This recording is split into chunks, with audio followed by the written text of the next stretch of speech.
But yeah, anyways, so to get us started, on the actual, like, what the actual title of this stream is, the Q&A-ASMR stream. So I'm going to read the question, respond to it, and I'm all going to do that in a much lighter, much quieter, much more ASMR voice. If you guys cannot hear me, let me know. Again, I've never really done this, so the sound is probably going to be a whack as hell. So I'm going to have to get that sorted. But it's kind of going to be balanced on the fly here because, again, I've never done this shit before. Now it's not true ASMR. I don't have like an ASMR mic or anything, but it's going to be as close to an ASMR type thing as I can make it. Okay? So, what I'm going to do, I'm going to read the question, I'm going to answer it, and if there's anything that you guys like want, or any follow-up that I do, or you guys want to talk about it, I will be doing my best to respond, also in an ASMR style voice. So, my heart is kind of like beating really fast because I'm nervous. Because again, I've never done this shit before. So it's interesting. Thanks for the senzu bean. I'm just nervous about how people take my content. That's all. Like I like making people happy. I like making people smile. I don't want them to be weirded out or upset by my content. I think that's a goal of most content creators. So, that being said, I'm going to go ahead and start with the I do enjoy the idea behind this. Like I practiced a lot for this. Like I cannot tell you like how much I practiced, recorded myself, tried to find a voice that I would like for it. I'm somebody that absolutely loves voice work. I just never put really any of it out into the public because I always get nervous. I get nervous about singing. I get nervous about recording just silly voice acting stuff. I get nervous about doing all sorts of things. So I'm trying to break through that. Break through it. And to start that, that's fine. Just remember you're doing this for you. The content is just a bonus. Fair enough. Fair enough. But yeah, so starting off, of the 28 individual questions asked, we have a quote unquote, or a basically 6-part question here. So the first question is classic favorites: color, number, food, book, story, weather, and or season. Wow, my favorite color, despite it not really being anywhere on my model, is actually pink. And kind of a not super vibrant pink or a bright pink, but more of a pastel. Favorite number I've honestly never really thought about. My favorite number is probably somewhere around, I don't know, 12 or so, because I love Final Fantasy 12, and it's also a multiple of 4, which my favorite Final Fantasy is 4. Like Luna Cat, your inspiration. No. Luna Cat, or Caterin channel, was inspired by me, actually. Food, chicken Alfredo. I absolutely love chicken Alfredo. The cheese sauce, the chicken, sometimes the vegetables in it. Absolutely my favorite type of food. Book/story. Yeah, I'm glad you like the chicken Alfredo. But book/story, I would say something like, well, back many, many years ago, I would have said the Harry Potter series, hands down, but not so much anymore.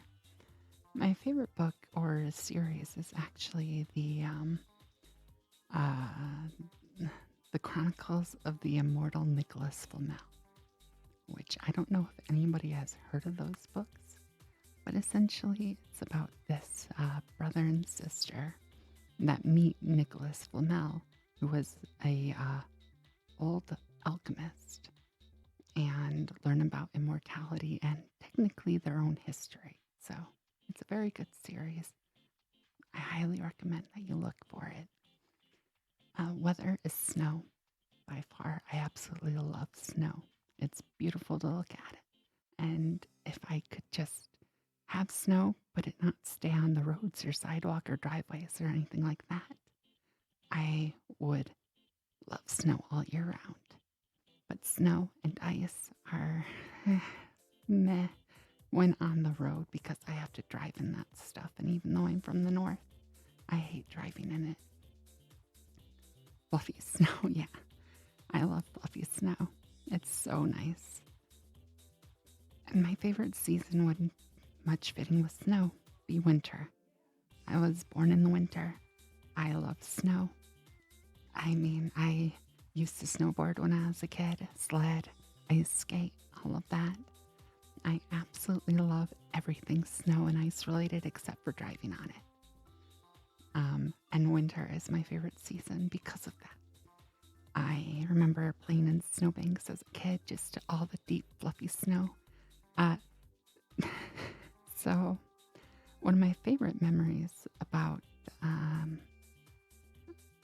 when I was in middle school, my first time snowboarding, I had the snowboard of a friend and I strapped myself in and I got ready and I started going down the hill.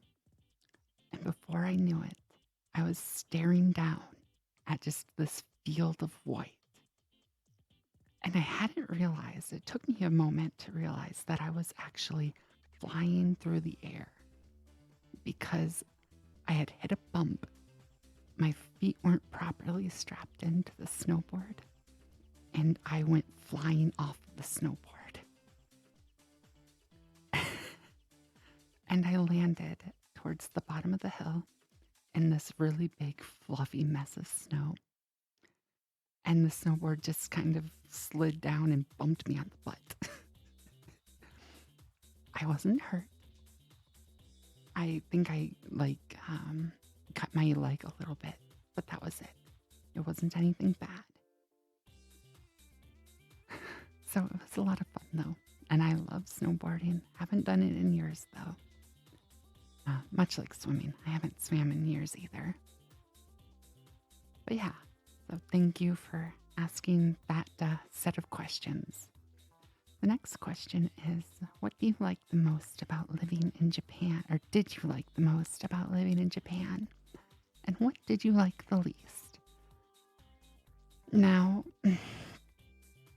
it's kind of a tough question to answer because I loved almost everything about living in Japan. I love the public transportation. I love the food.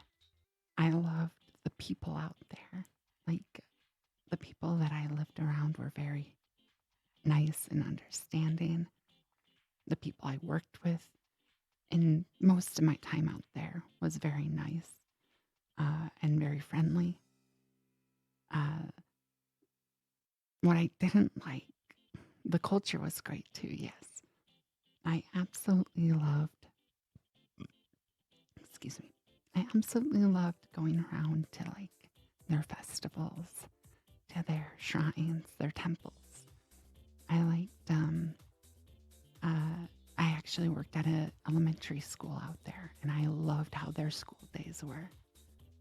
Firework festivals are really great, but as I've gotten older, I've started to have a lot of sound overload with fireworks. So that was like my last real good time of enjoying the firework festivals. The food is great. I love the food so much. It's all very, very good. But I was out there several times for their Obon season, which is where they have most of their fireworks. And I actually lived on a very large lake, like their largest freshwater lake. And I lived on an apartment that overlooked the lake, and it was beautiful. And so during Obone season, I would get to look out on the lake and see the fireworks being shot out from the lake. And it was just absolutely beautiful. I loved every single time that I saw that. Walking through the streets, it does. I enjoyed it thoroughly. I had a train that I would take to and from work for a lot of the time that I lived there.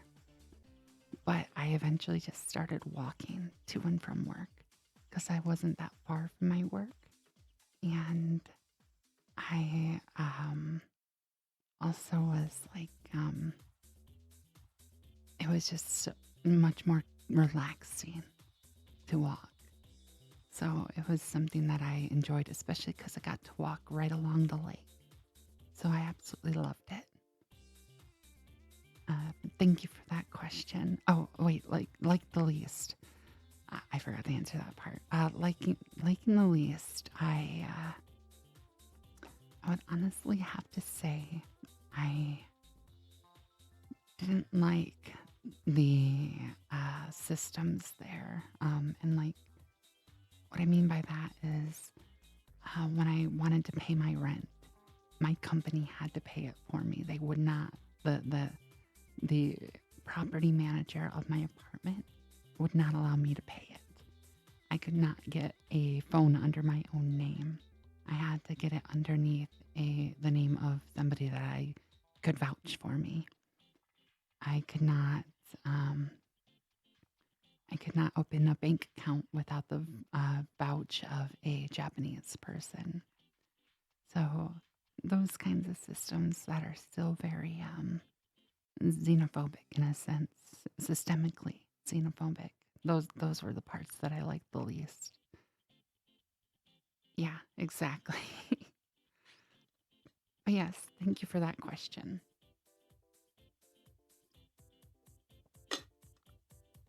Um, what's your favorite fish?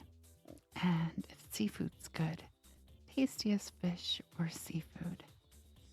So my favorite fish is actually a fish that a lot of you like to call me, which is a tuna. Now, I can't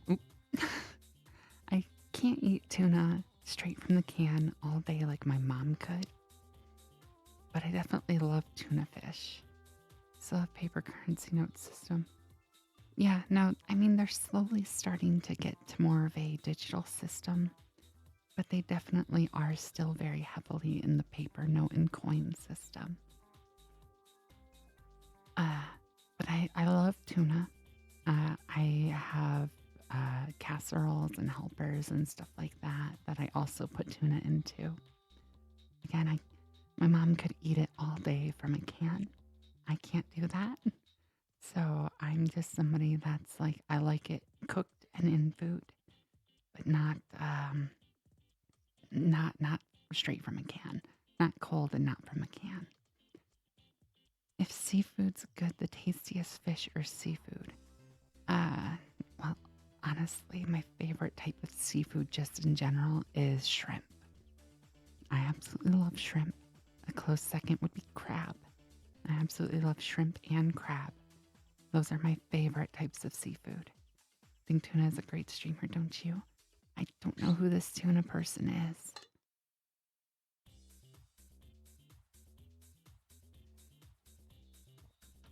I'm sure that they're great, though. I'm sure that they're very great. Thank you for that question. Shrimp is great, yes. Oh, how about eel? I've had eel, but it's been very small amounts, so I don't really know how or what I feel about it. Usually, the only times that I've had any kind of eel was in sushi, which, if you guys don't know, the proper way to eat sushi is to eat the entire roll or whatever you're eating in one bite. So the flavors kind of all mix together, which means that you don't really get to taste all of the individual flavors. Yeah, have shellfish unless you've made peace with your life. Oh, I'm so sorry. I know there's a lot of people that are allergic to shellfish. In fact, believe it or not, most of the people in my family are.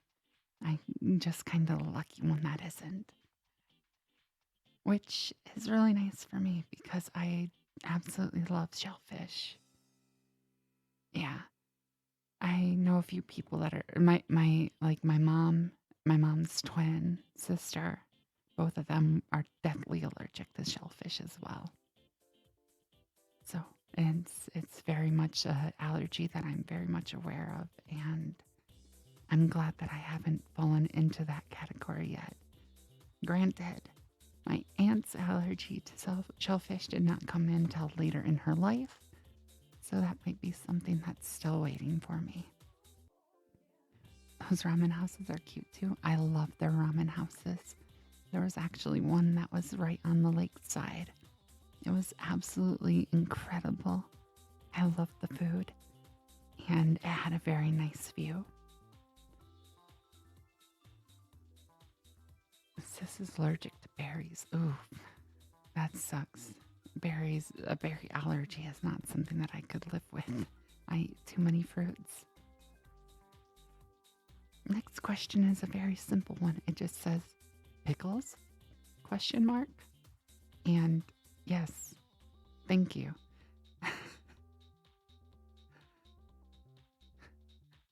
Favorite soda flavors?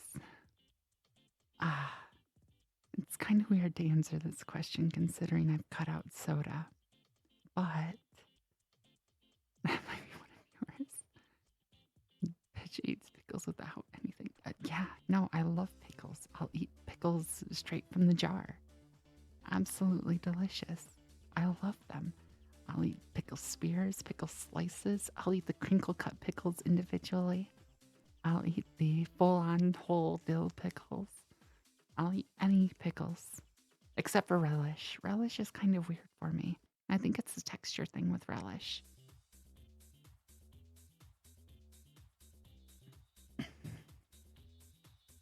But yes, the next one, favorite soda flavor question or parentheses flavors. Uh, it's kind of hard for me to say. Again, I've stopped drinking soda,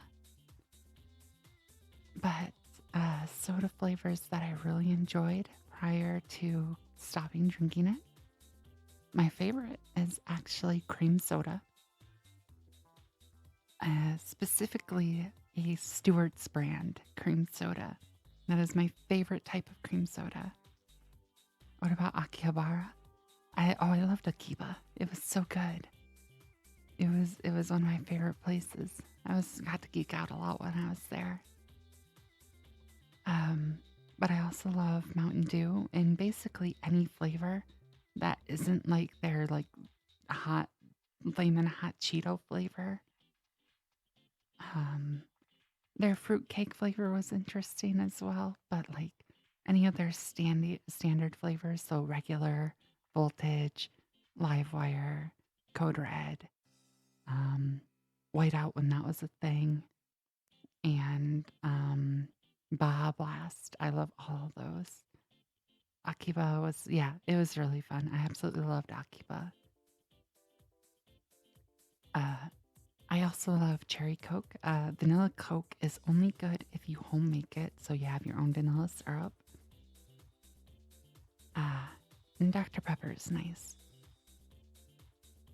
Akiba because the big tourist thing is all anime focused. Yeah.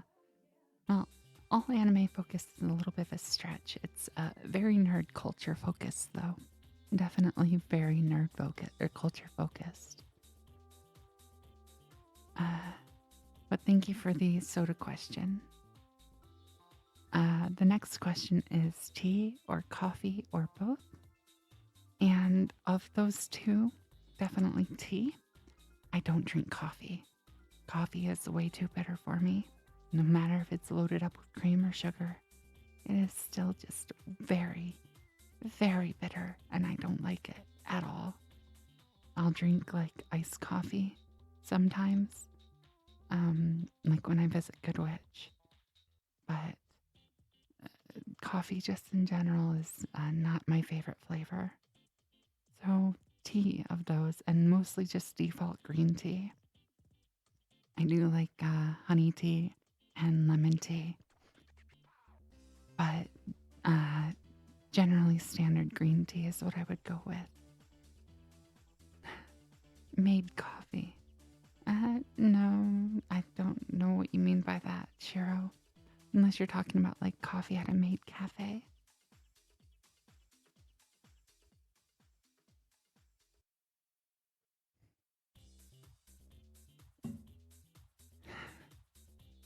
Yes, thank you for the question. Oh, now this question, this is a good one. What got you into gaming? And what was the first video game you played? Now, I can't remember fully what the first video game I played was. But what got me into gaming was my uncle. My uncle growing up, he had an NES and an SNES. And his not Mega Drive. Have I ever tried green tea ice cream? I have. It's not bad, not my favorite, but it's definitely not bad. But after playing some games on their NES and SNES, my family got the Sega Mega Drive, or Sega Genesis as we knew it in the States. So the Sega Genesis, I would play Sonic. I played a baseball game, though a couple of my favorite games on the Sega were Bubsy, if anybody remembers that. Echo the Dolphin, yes, I did play that quite a bit. No, Sega Genesis is just a cartridge. Sega Genesis was a cartridge. Sega CD was the one with CDs.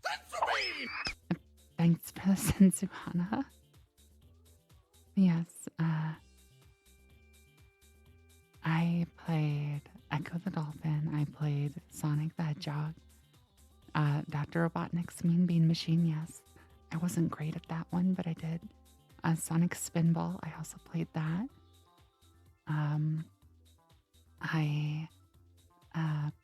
Though, again, some of my favorites were Echo, Bubsy, if anybody knows Bubsy, and Earthworm Jim. Earthworm Jim was so difficult, though. It was one of the most difficult games I'd played when I was a kid. Yeah, Bubsy. I loved Bubsy. Bubsy was great. In fact, I would sneak out of bed late at night to play Bubsy. Which was really bad because we had a very old CRT that, yes, hi, Beebymon. This is the Q&A. I was sick yesterday, so I had to bump it back a day. How are you doing? I hope you're having a wonderful day. But we had a very old CRT for our, I can't remember what the title of the one that I played as a kid was. Let me see. Bubsy Sega Genesis.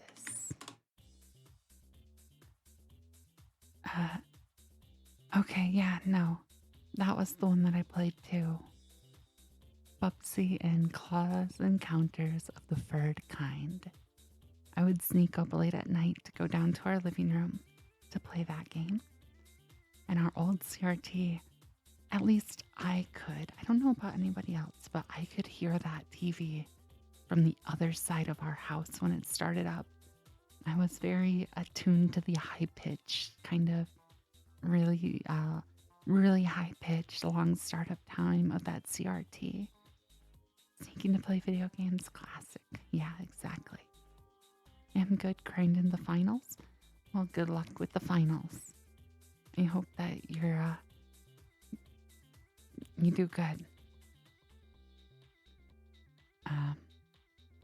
So yeah, Bubsy was one of my favorites.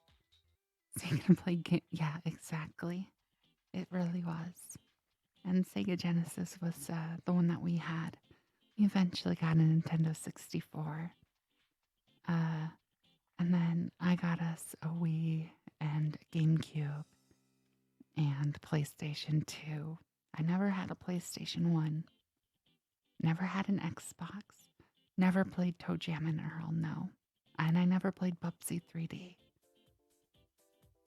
I didn't even know there was a Bubsy 3D. Yeah. You played Side Pocket on the Mega Drive. Not sure what Side Pocket is. I heard of Toe Jam and Earl, but I never actually played it. I have friends that played Toe Jam and Earl, but I did not. Whoa, a PS2 gamer? You Killzone kid? Let me see. Was Killzone what I think it is? No. No, I did not play Killzone. I was not like into the back then I was not really a big shooter player. So I didn't play games like Killzone or Quake or anything like that. I didn't even play Doom. So, it's back then I played a lot of different games that were more oddly enough, I used to be a platform gamer. I used to love platform games. Say that piece is like some kind of black sheep. I know, right? You would invite me to play Legend of the Gaia or Legend. This one, I've played both of them, but Jack and stuff. I did play a little bit of Jack and Daxter. But PlayStation 2 was definitely like Kingdom Hearts, Ratchet and Clank, Final Fantasy 12. I loved Final Fantasy 12. I played 10, but I never beat it. And the main series, the absolute main series of games that I played on PlayStation 2, Dragon Ball Z Budokai. I played all the Budokai games. I played all the Budokai Tenkaichi games. But Dragon Ball Z Budokai was my main PlayStation 2 game series, aside from Kingdom Hearts. PS2 was your big... Oh, and Xenosaga. I really need to find a way to play Xenosaga again because I miss those games so much. I played a lot of Guitar Hero on PlayStation 2. Mostly Guitar Hero 2 and 3. But I wasn't very good. I definitely wasn't great. But the next question. Some trans questions, if they're okay. I'm always fine with being asked about trans topics. Do you remember your first trans thought or feeling? Were you an egg? And if so, what was the eggiest thing you did? So for those that don't know, an egg is basically a trans person that hasn't realized they're trans yet. I was never really an egg. I actually was around 7 years old when I realized that I was trans. I can't remember what my first thought or feeling around it was, but I was very, very young when I realized that. Had to hide it a lot because of my my dad in particular. But overall, never really an egg. Never really had an egg moment. I was just kind of me.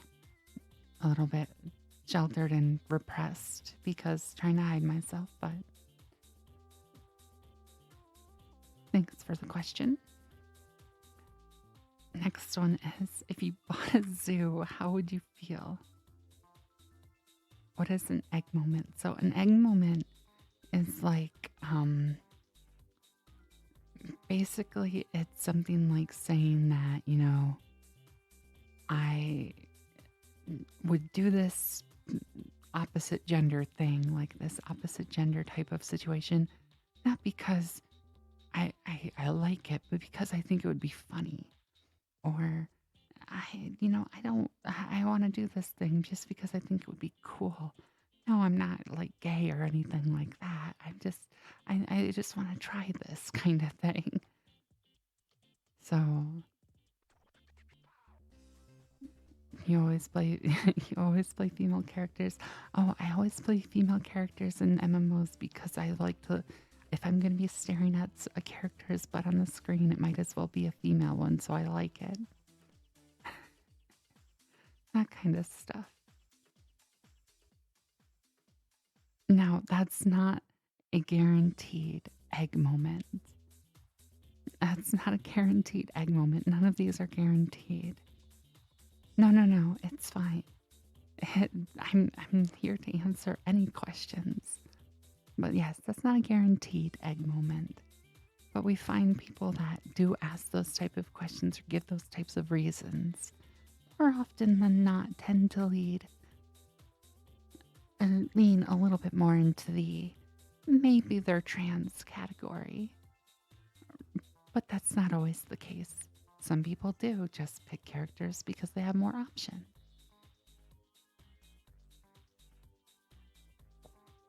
But yes, if I ever bought a zoo, how would I feel? Overwhelmed, primarily. Because as much as I love all of the animals that are in zoos, I wouldn't know how to take care of them. So I would be extremely overwhelmed. I would be drowning, basically, and questioning why I bought a zoo.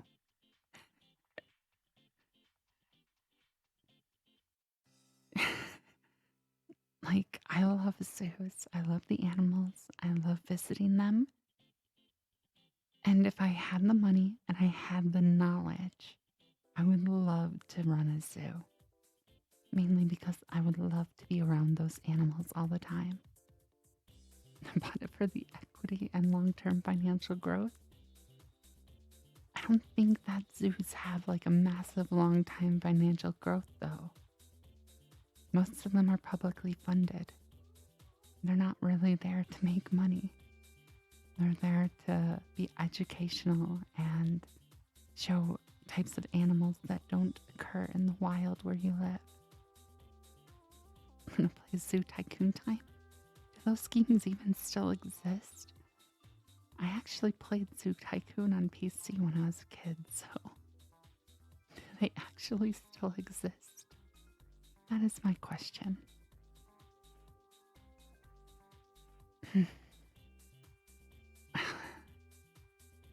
If money was not an obstacle, what one goal or dream would I go after? This is actually a tough one because ultimately, if money was not an obstacle, I would love to go back to school to uh, either be a marine biologist or actually get a degree in education. So that way I could be an actual teacher. Uh, it's kind of hard to say. Um, well, I suppose the most likely of those, or most likely dream I would have though, is to build a house in the ocean that gets, or it gets Wi-Fi still, and is entirely self-sufficient because of all the fish and growing plants underwater. I would love to live on the ocean. That would probably be the one that I'd actually go for. I'm pretty sure I can still play it somehow. Look, I haven't played Zoo Tycoon since I was a tiny, tiny kid. So if it's possible, that'd be really cool, but I don't even know if they make them anymore. And I don't really look for those types of things elsewhere, if you know what I mean. There's always Jurassic Park games. I don't really think those are Zoo Tycoon games because they usually wind up with the dinosaurs escaping and killing people.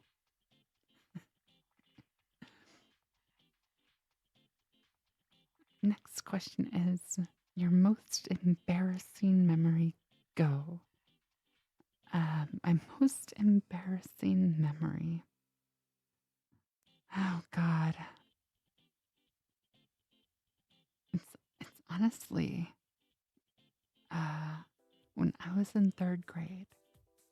When I was in third grade, my third grade teacher, and I'll never forget her name. Her name was Miss Burns.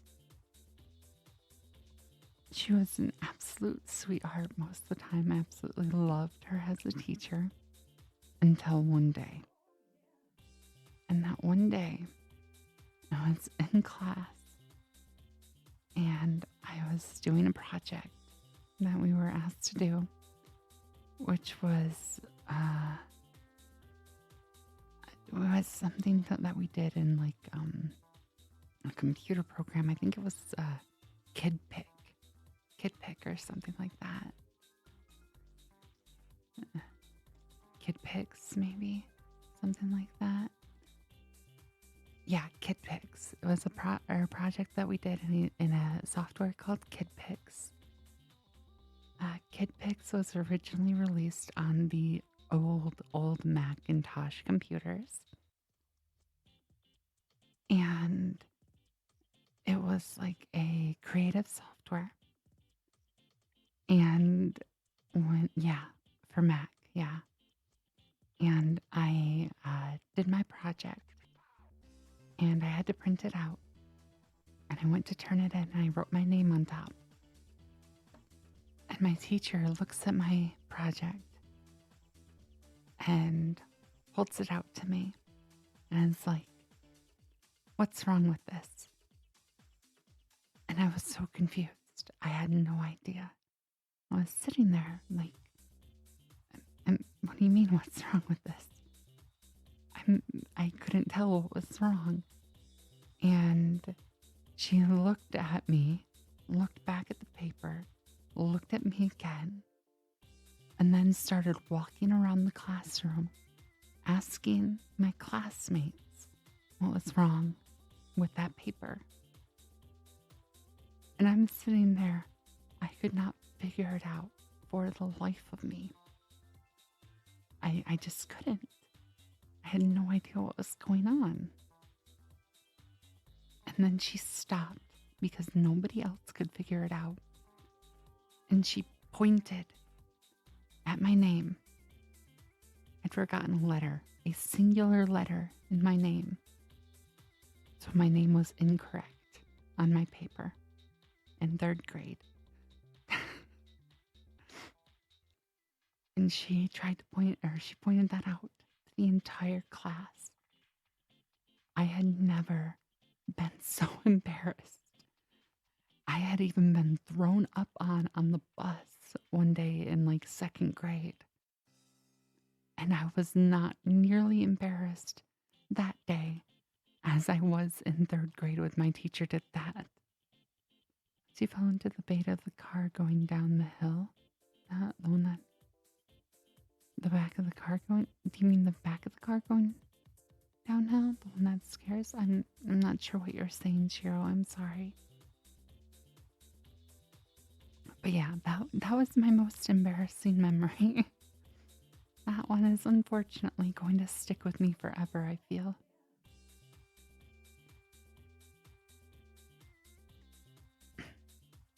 But thank you for the question. While watching the talent/singing shows, a thought occurred that fit for a question.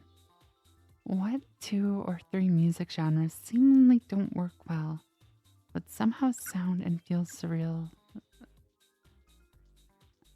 That I think you're asking like, is this like a mixture question? I wonder, like, what 2 or 3 music genres mix well together? Those videos that make you jump out of your chair. Oh, the car going down the hill into the forest and then the thing pops out. Is that what you're talking about, Shiro?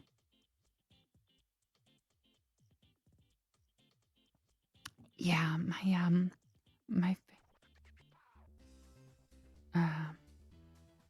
1, 2, or 3 sound well. or don't sound well, but some.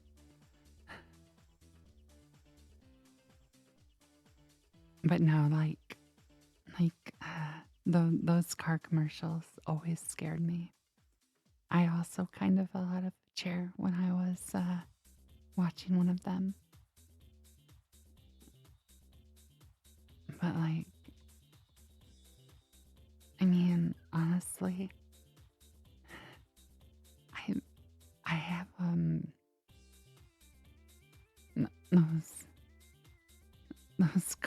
no. I genuinely, those ones I got terrified at when I was a kid. I quite literally fell out of my chair for those car commercials. And Hannah, they're the one where you have the small car on like the windy hill that eventually goes into a forest.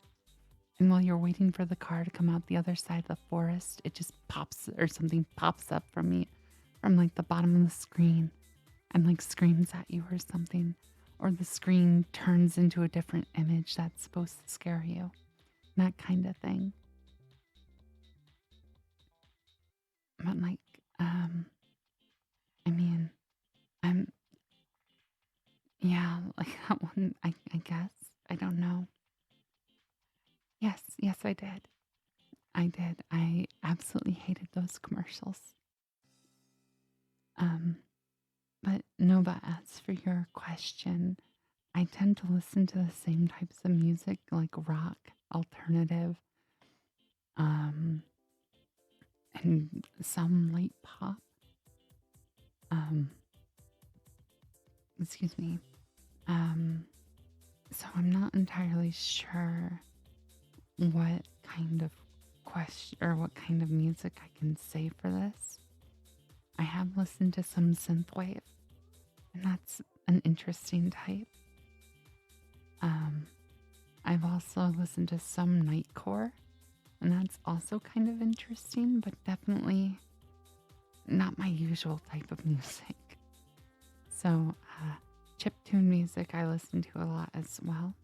I listen to a lot of electronic music based for soundtracks, but I'm not like a very big music aficionado. I'm sorry if that doesn't answer your question. You have the worst possible taste in music?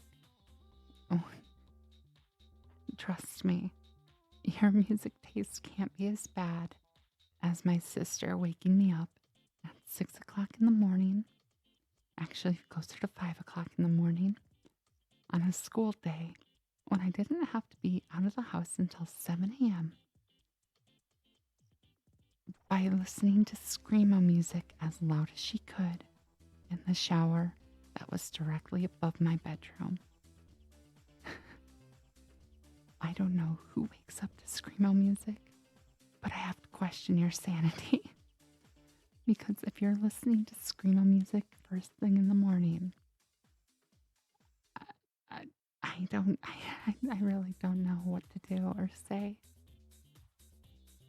Screamo music in the AM is probably the worst way to wake up, in my opinion.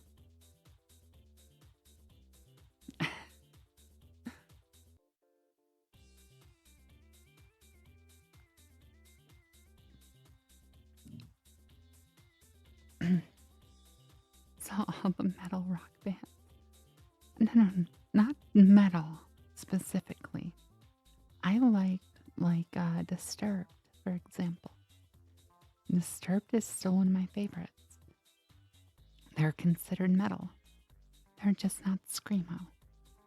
Folk, Brazilian funk, metal, Celtic. Seen anyone worse than me? I mean, those aren't bad though. Those aren't bad at all. What's with the knife, Nova? What's with the knife? But did you have any person or media that was a major influence in your life? If you hadn't met, seen them, or seen it, what do you think you would be doing nowadays? Hmm.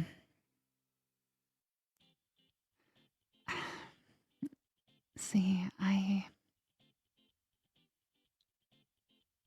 can't honestly say if I had any person or media that was a major influence in my life. I mean, I loved shows and stuff like that growing up. But like when I was younger, I wanted to be, uh, like an astronaut. But I quickly grew out of that. As much as I love space, I just never thought I would make it into being an astronaut. The escape artist, we do something that's fair. Yeah, I wanted to be an astronaut. And after that, I honestly, I was just so, um, I was so set on helping my mom. Like, my mom was disabled from the time that I was very little. I was so focused on helping her that I didn't really put much thought to what I wanted to do. I wanted to be I wanted to go into computer science. And I actually took C++ classes when I was in high school. My mom also took C++ classes when I was in high school.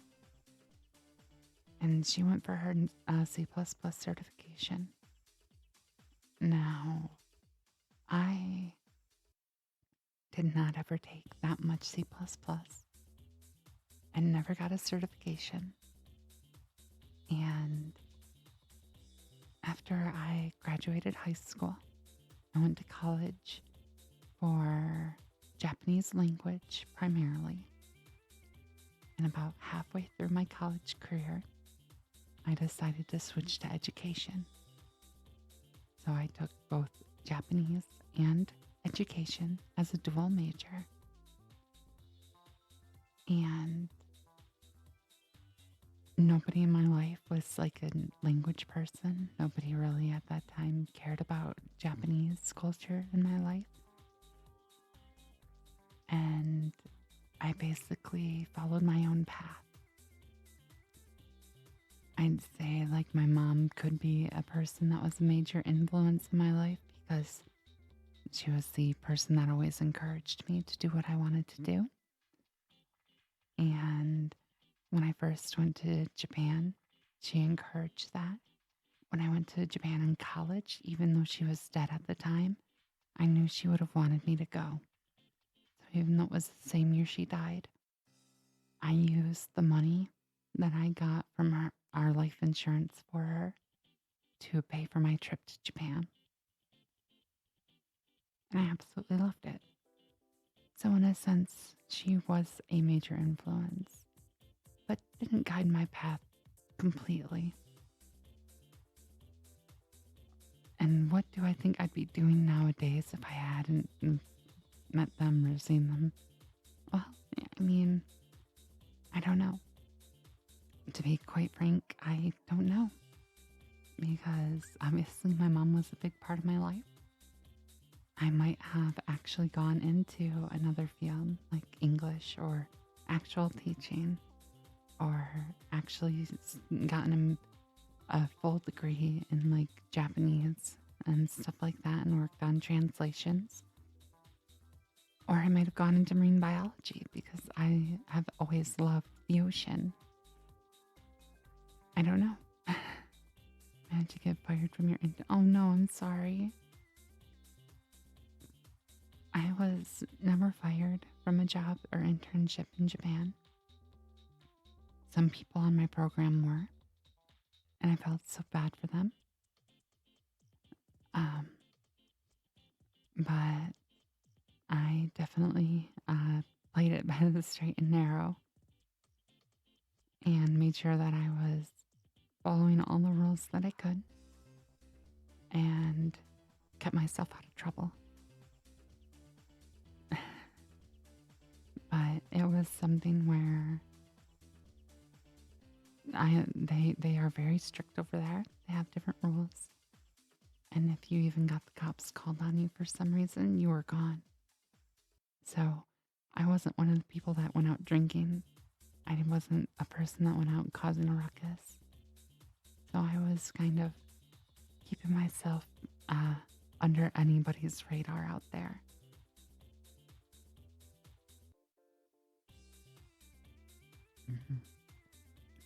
Mm-hmm. And I can agree with that. Having an internship in Japan was one of the best experiences I've ever had as well.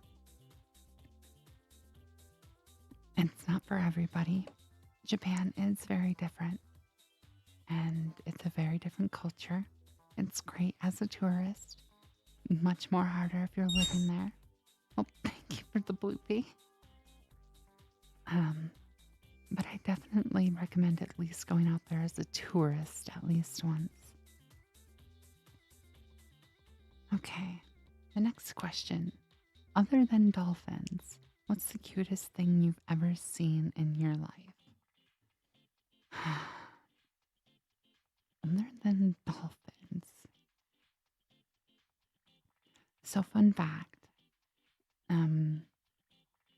I have never actually seen a dolphin in real life. Dolphins can paint. I mean, yeah. Don't you know? We just stick the brush in our mouths and paint. Well, I've never seen a earth dolphin in real life, Hannah. I've never seen an earth dolphin in real life. An earth dolphin. But I will say, but dolphins don't live in earth. What? Yes, they do. There's lots of dolphins on the earth. Dolphins on the earth.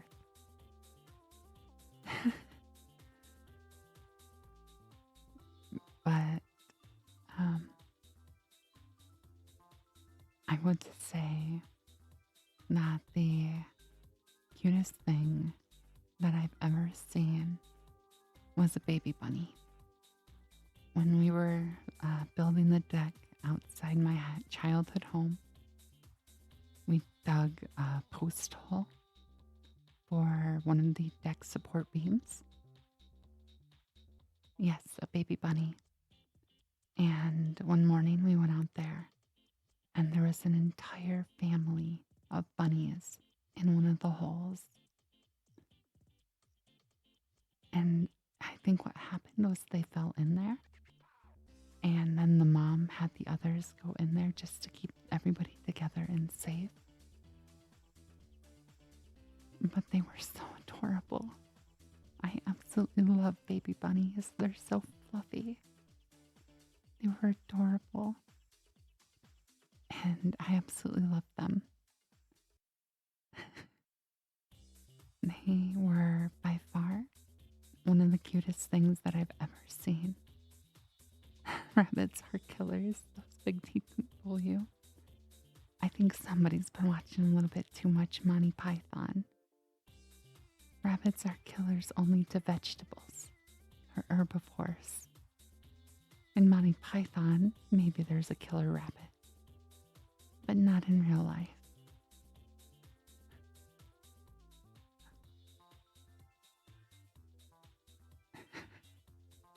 Thank you for that question, though. I will also say that my niece is absolutely adorable. My niece is adorable. Goodwitch's niece is adorable. Nieces in general just seem to be adorable. Unless they're absolute monsters. There is no in between. They're either adorable or monsters. Adorable or monsters. You ever seen them get mad? They stomp their feet, right? Yeah, they do. I love that.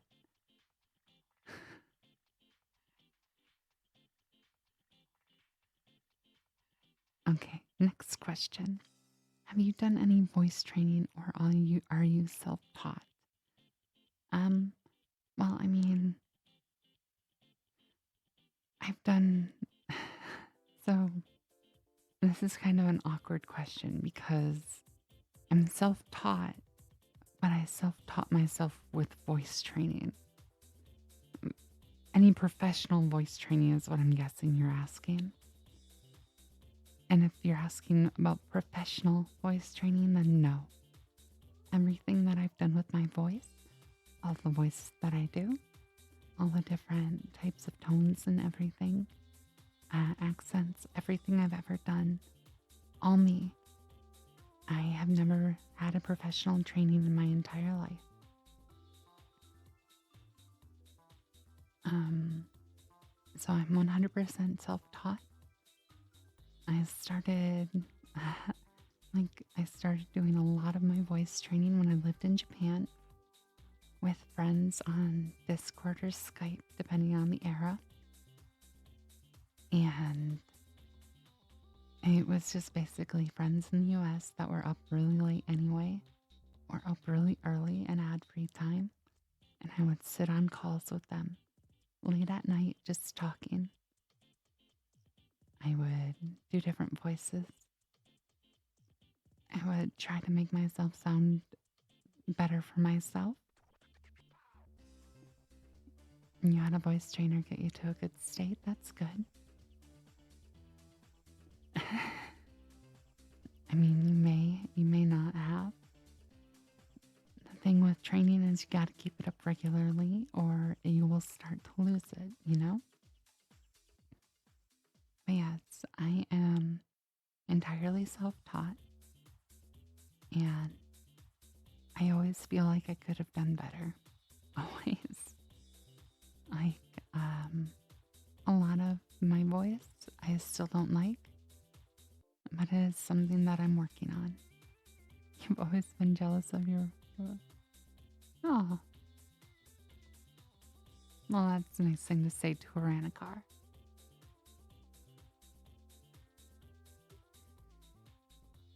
And yes, training is very much training.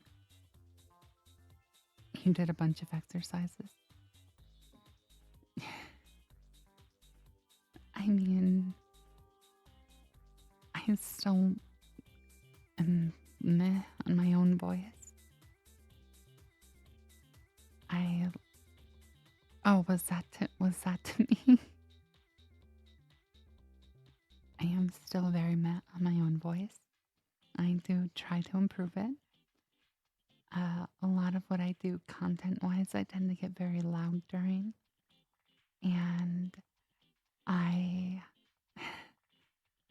um, I try to tone it down a little bit because ever since I was little, I was known for being loud, and it's not even intentionally loud. Like, for example, I actually had times when I thought I was whispering as a kid to friends when I was visiting them. And I would have family of that friend come from their upstairs bedroom on the other side of the house and ask me to keep it down because I was being too loud. Apparently, my voice carries really well. So even when I think I'm being quiet, I'm not being quiet. So I've been trying to work on that because I don't like being loud. And a lot of the issues I find with my voice are that I am caused by me being too loud. My voice is good and pronunciation is much easier to understand. I think part of that comes with the fact that I used to be an English teacher and I was teaching students with English as a second language or third language. And so I had to start being very deliberate with my pronunciations a lot of the times. I get excited or if I do accents, it's a lot harder to say that you can understand me. But I do my best to at least be as understandable, as um, coherent as possible.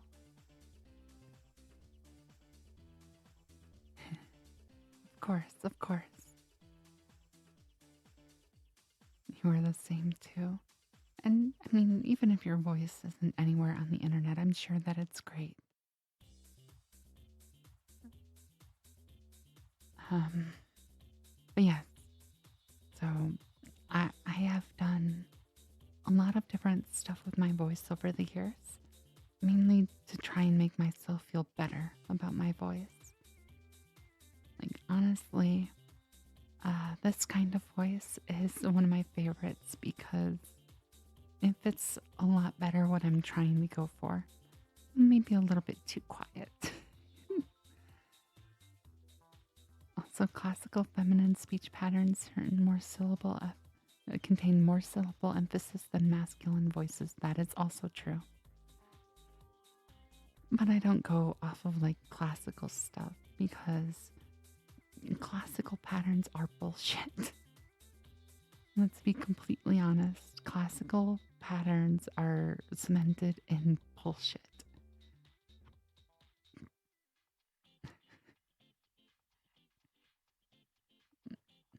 But yes, the next question.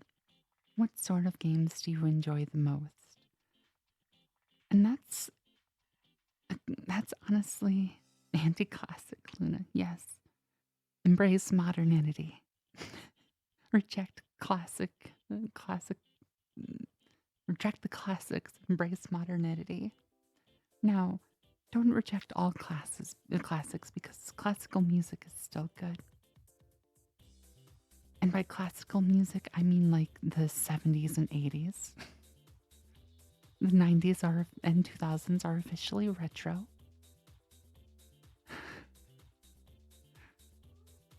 Anything before the 70s, 80s is ancient.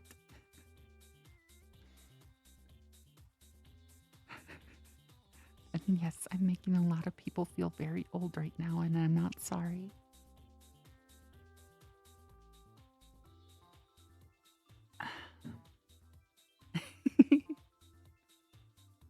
I'm sorry. I'm not sorry. I'm sorry that I'm not sorry. But yeah, so I mean, why are you throwing something at me? That's okay, Grandma. I'm not a grandma. I'm barely old enough to be a parent. Yes, Welkin, I was saying how music from the 70s and 80s is classical, and how musics from the 90s and early 2000s are retro, and anything before the 70s is ancient.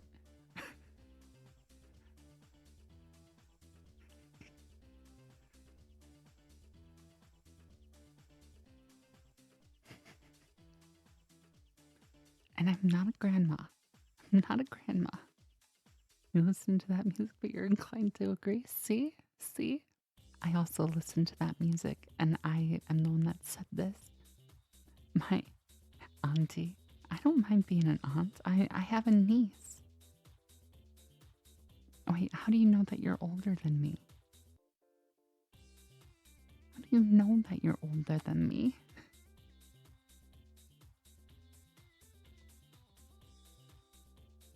I'm not a grandma aunt either, but I do wear the aunt title with pride with my niece.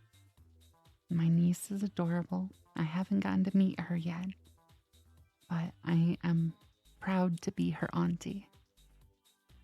Grandmont, grandmont, grandma aunt by my childhood experiences. I see. So, what sorts of games do I enjoy the most? It's hard to say because, like, I enjoy a wide variety of games. I'm inclined to say role playing games because it's a very wide net, but I also love simulator games, particularly farming sims. I also absolutely love action games, and I love, I mean, as part of the simulator games like Subnautica, which is an underwater building sim. Not particularly super fond of like above ground building sims. Elderly simulator. What the hell? I'm not elderly. I don't even know how you would simulate elderly people. Like, how would you do that? Would it just be people walking around with walkers and canes and rolling around in wheelchairs?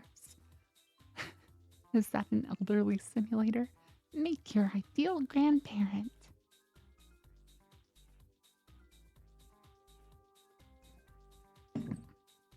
Senior discounts.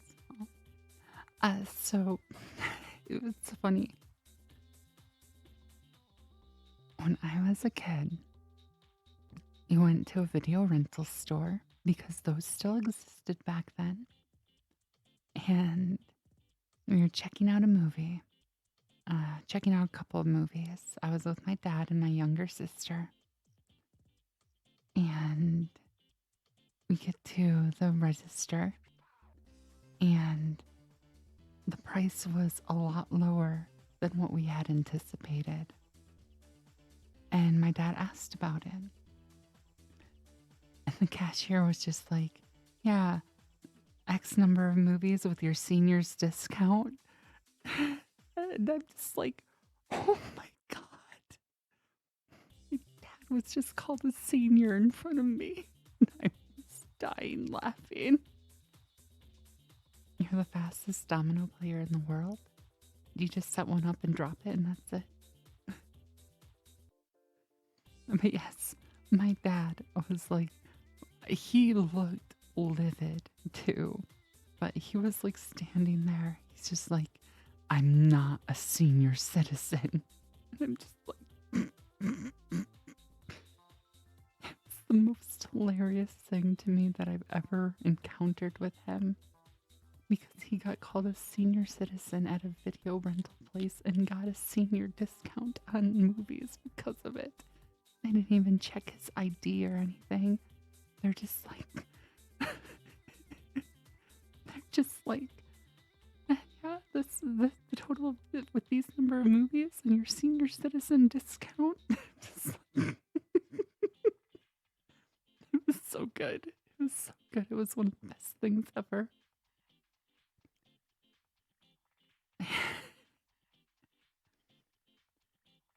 But nowadays, on top of like action and RPG games and simulator games, I have started to get into shooters again. And some of those shooters are RPG based, like Borderlands. But I also play like Overwatch because that's a lot of fun. I play Apex sometimes. No, I haven't played either Overwatch or Apex for quite some time, so it is a third-person shooter, yes. It is a third-person shooter horror game, which I got the alternate ending on, and it is, it's a thing. It's very much a thing. So yeah, there's that. I did love Isaac going bang, bang, bang, pew, pew, pew. When you get the foam finger, though, that was wonderful. Best weapon in the game.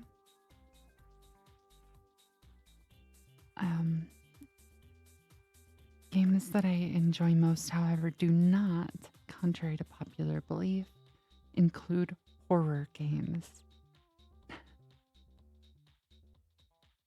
I don't actually like horror games. I will always remind people of that. I don't actually like horror games. I feel like that's something that I haven't told people enough in my life. TK64 is not a horror game. It is a platformer, which might be similar to a horror game in some circles.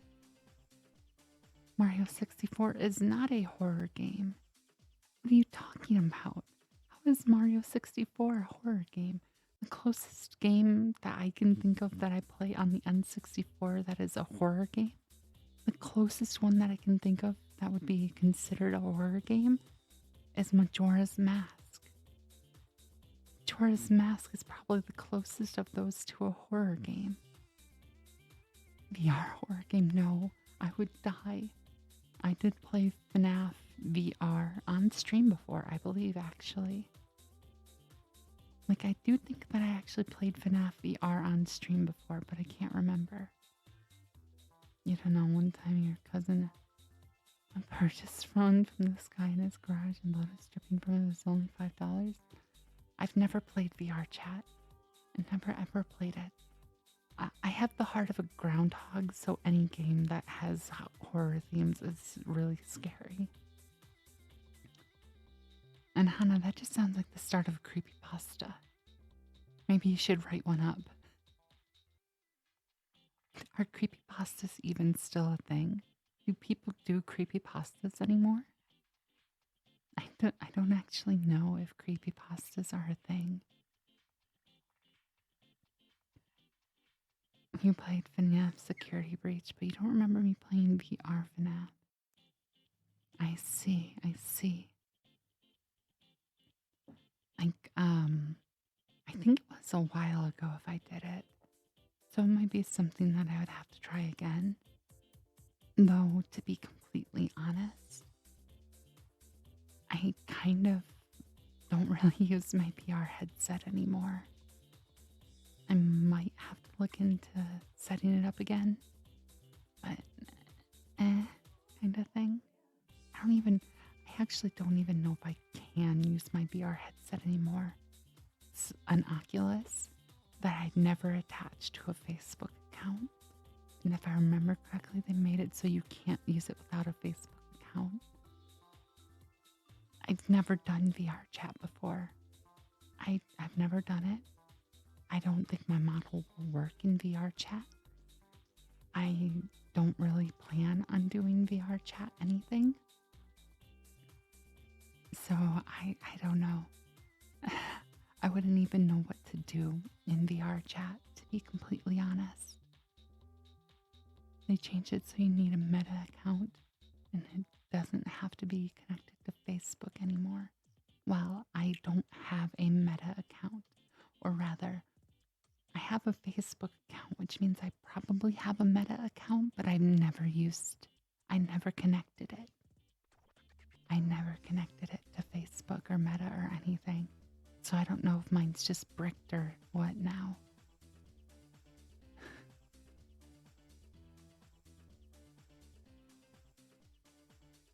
But yeah, I've never done VR chat. I've never even installed VR chat. I haven't really looked up VR chat. So I really don't know anything about VR chat that I would do. Especially because I don't have a VR chat compatible avatar. And I don't really feel like messing with their avatar creation if they even have it. And your model will work with VR chat. Well, mine's a VSF avatar, so I don't know if that can be converted over. I don't know if VR chat accepts VSF avatars.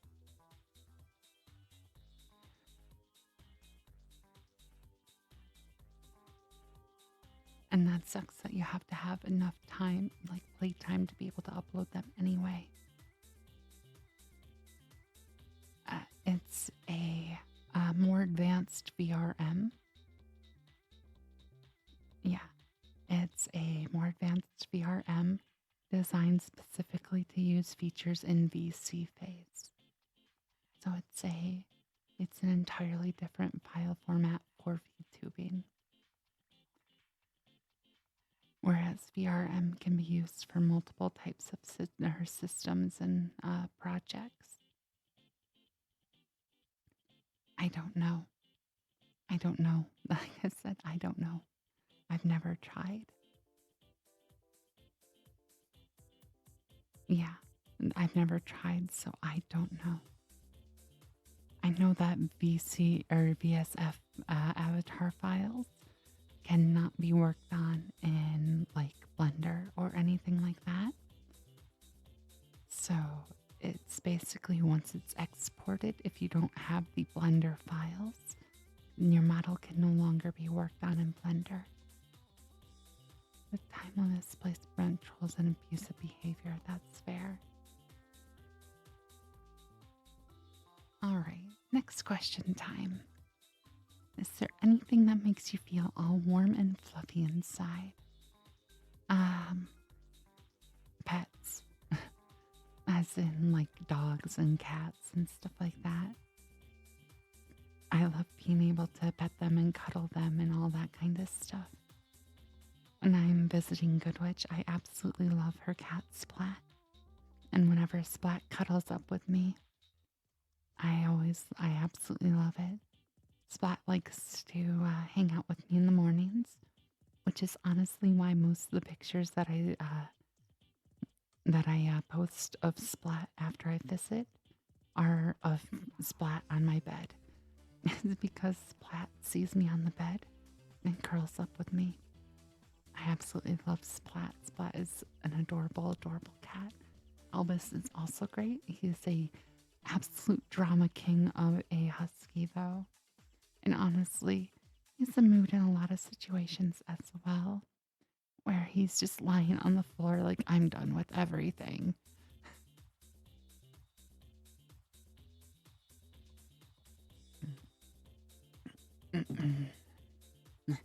If Splat is so good, when are they going to make a Splat tune? Um, well, Hannah, I hate to break it to you, but there's this rarely talked about console known as a Wii U that has Splatoon on it.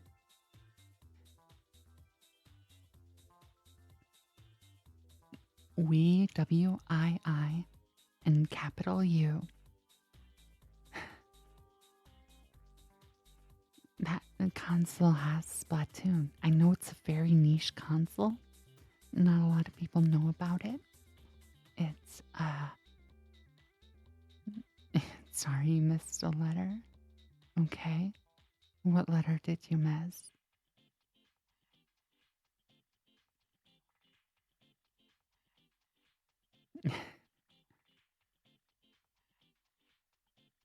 Oh, wait.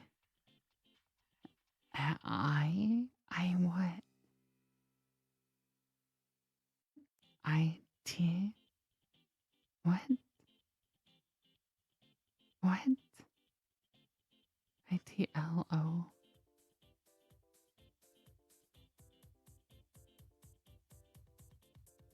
What? ITLO? Title? Uh, okay. I'm confused. ITLO title? I don't get it. I don't get it. Yes. Uh Legend of title. But then what's the IT? What's the IT for? Like you had ITLO title.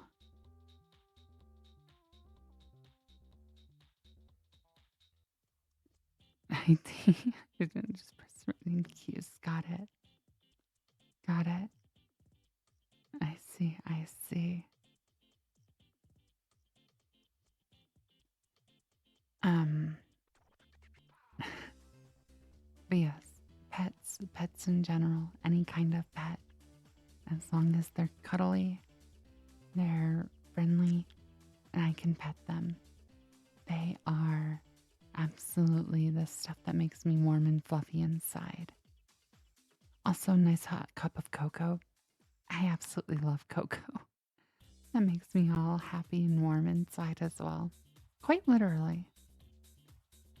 The beginning of the live, she spelled her name. No, no, it is not. No, it is not. It is not tattle. It will never be tattle. Okay? I hope you understand.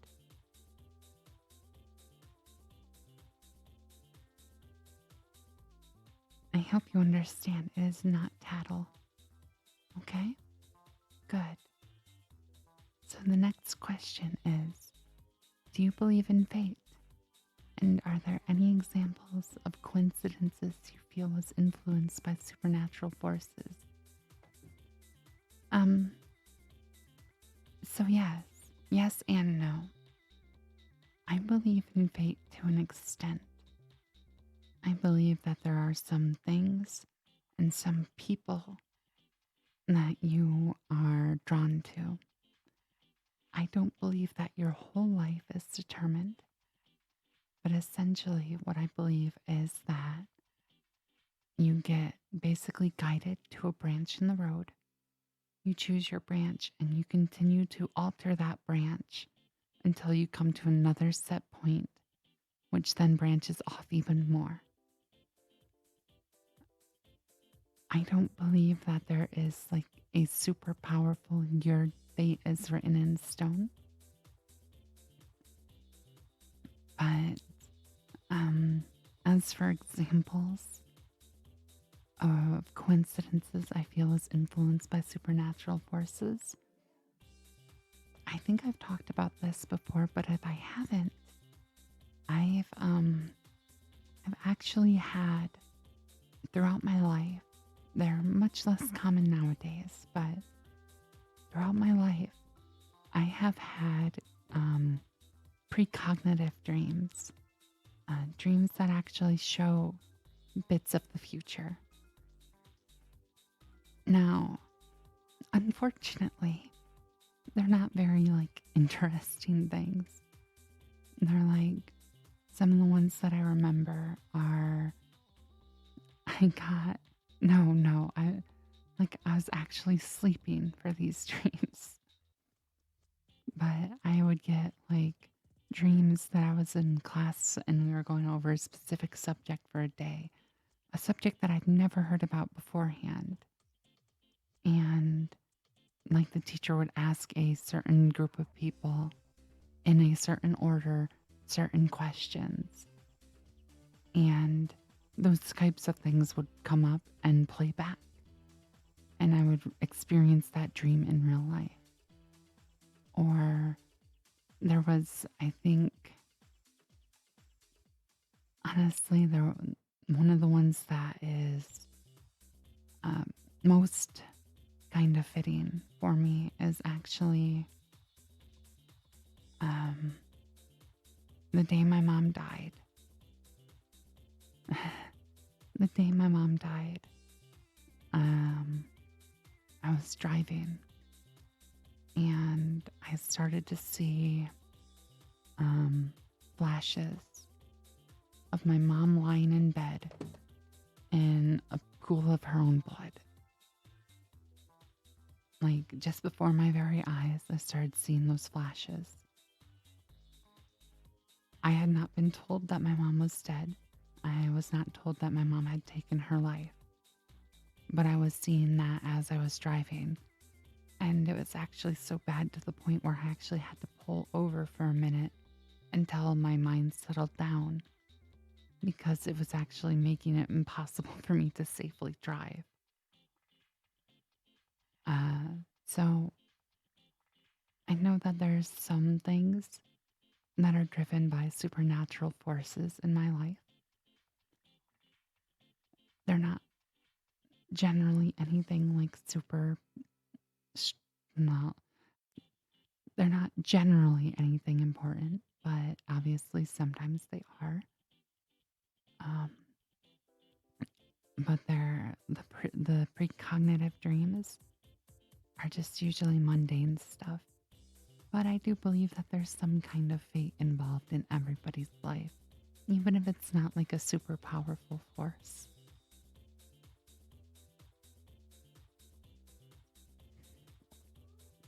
And I mean, I could just be wrong, and fate is stupid and hooey, and nobody really needs to believe in it. I don't know.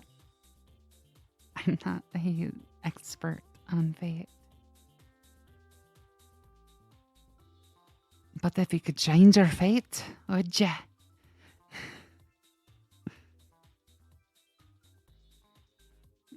could talk to a friendly ghost, what questions would I ask them? Um, so I would try to learn more about them, learn about who they were, especially if I had no idea who they were in life. I would just like to know what their life was like. I would ask them what their name was, when they were alive, that kind of stuff. I've had experiences with ghosts in the past, and for the most part, they were friendly. But I mean, their ghosts don't tend to talk back, at least not with specialized equipment. And even then, it's hard to say whether or not they're actually talking or not. So I haven't gotten that opportunity, but I would love to learn more about the person that the ghost was.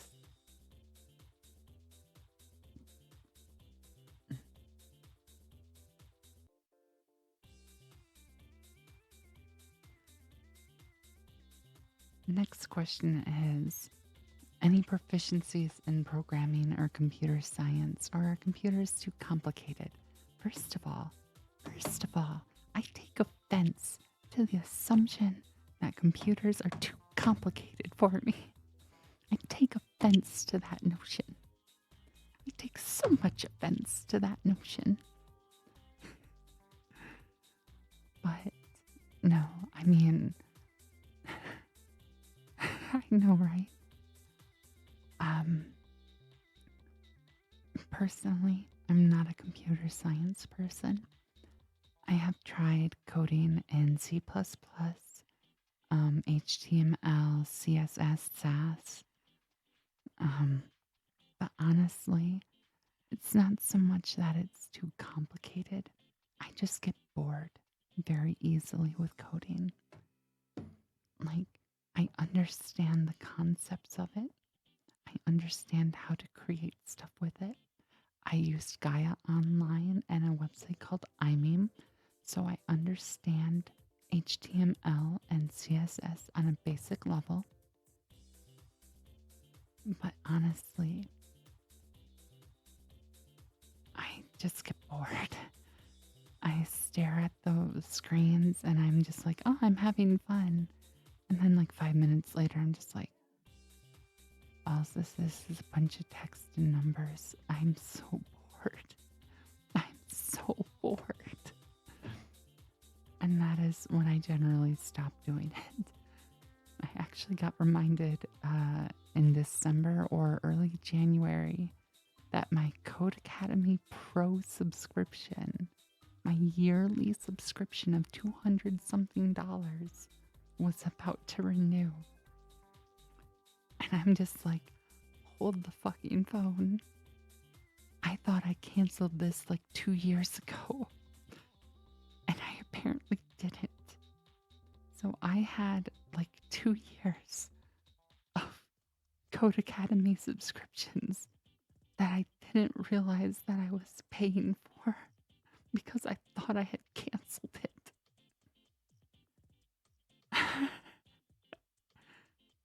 Yeah, basically, Rep. It was so bad.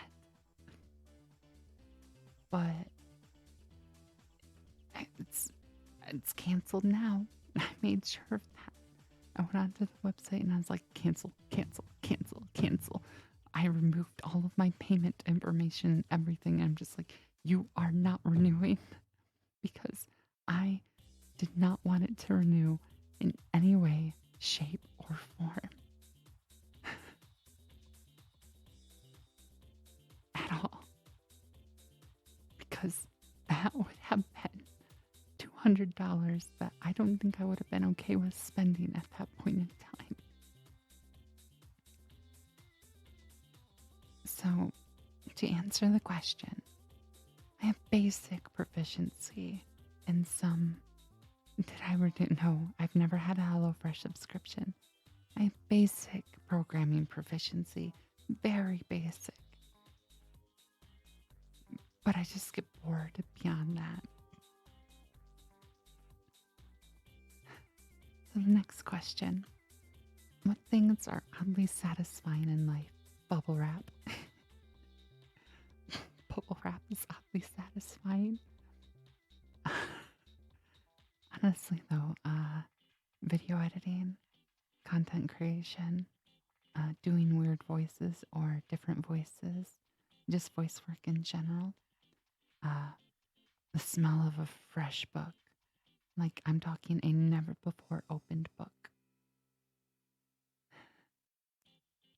Like, those smells are so nice. I don't know if anybody's ever smelled like a fresh, never before opened book, but it just smells so nice. Fresh snowfall in the winter, very oddly satisfying. Um, the sunrise over the ocean or a large lake, the moon over an ocean or a large lake. I could stare out at the moon and the stars all night. Your favorite song coming on the radio when you least expect it. Very oddly satisfying. And also gets you weird looks when you start to hum along or dance. Perfectly popped popcorn. Like, I'm talking about the kind where you get almost all the kernels popped and none of the other kernels are like burnt or anything. Not movie popcorn at all, though. Movie popcorn is quite often stale. Petrichor smell. I love it. The smell of rain. It's so good. The same thing with the DVD thing never hits exactly on the corner. The DVD thing never hits exactly on the corner. It always hits slightly off the corner. Always slightly. It looks like it's going to go directly into that corner and then it never hits that corner directly. It's always just slightly off.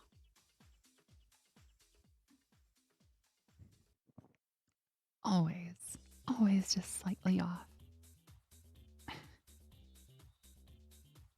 Thank you for the question. Next one is, do you like Monster Girls? And if you do, what type of Monster Girls are your favorite vampires? Duh. Thought I'd made this known already. But I mean, if you're talking in like Naga or stuff like that, I mean, I find art of them interesting. Like Naga, like dragon people, stuff like that. I find art of them interesting, but I'm just kind of meh. Some people would say that as a dolphin, I'm technically a monster girl. But I mean, I don't really look at monster stuff. Angels and demons, both are interesting. Like I like art. I find it interesting, but I don't know if I would really say that I like them. I like character designs. I find varied character designs really cool. But that's about it. Like I know there's this popular manga called Monster Musume or something like that. Never read it. Have no interest in reading it. Uh, I've never really read or pay attention to anything monster person related. To be completely honest, like Angel and Demon Yuri, though. Oh my god. Oh my god. Only if they're biblically accurate angels. But no, one of your guilty pleasures. I mean, that's fair. I mean, as long as it's not smut or something like that, I'm sure I could enjoy it. I'm not very much into the smut or like the smutty stuff, so I'm very much not an R18 person content wise. But I mean, I'll play games like, I mean, I've never actually played it, but one of my favorite games to look at is like Monster High and stuff like that. Or not Monster High, what is it? Um, is it Monster High? What is it? I actually think I have it in my library. Monster Prom. Monster Prom, that's what I was thinking of. Yeah, Monster Prom. I love Monster Prom. I love all the characters in Monster Prom. It's great. Can't just be smut, needs personality and plot too. Yeah. And as Vulcan says, to each their own. I've never been like an 18 plus person. I don't know if you've noticed, but a lot of like innuendo-y type stuff goes over my head. It is something that just absolutely goes past me. I don't understand it. Never have, and probably never will. Um, and that's just who I am. I've never been um going to be a wolf, but you're to be. I mean, hey, you do you. VTuber models are meant to be a method of self-expression. So just be you. I, I mean, hey, if that's really what you want to do, that's what you want to do. But yeah, for me, I'm definitely you respect people who get into it, but it's not for you, and that's entirely fair. That is very much entirely fair. For me, it's very much just something that I know it exists. I know people like smut and R18 stuff. The only R18 content that I'll do is say fuck a lot and talk about booba if that's R18. But I don't like I'm not into smut or anything like that. It's just I prefer cute, wholesome fluff pieces over anything that moves into R18. As soon as it turns R18, it's an instant turn off for me. Yeah, but see, when I talk about booba, I'm mainly talking about female presenting booba, which means that you know it's much more restrictive and apparently sexualized than anything else in the planet. And again, to each their own, Ranikar. Not everybody loves smut. I'm one of the people that doesn't. You're allowed to love smut. You can enjoy as much smut as you want. Everybody is allowed to like things. Mutt. Hey, hey, hey. I had a dog that was a mutt before. Thank you very much. Actually, growing up, all of my pets were dogs. My brother apparently used to have a cat, but all of my pets growing up were dogs. Um, my dad hated cats, would not allow one in his house. After my mom died, he kind of debated me and said that I could get a kitten from one of his relatives. And when we got home, and this was in the middle of winter in a northern state, so it was actually cold in the winter. We got home, and I thought by my dad allowing me to have a cat and even bringing up that I could get the cat, that I'd be allowed to bring it inside and take care of it. Well, I get the cat to the house, and I start walking inside with it, and he stops me at the door and is like, "What are you doing?" I'm bringing the cat inside where it's someplace warm. It's like, "No, you're not. That cat is not allowed to set one paw inside this house."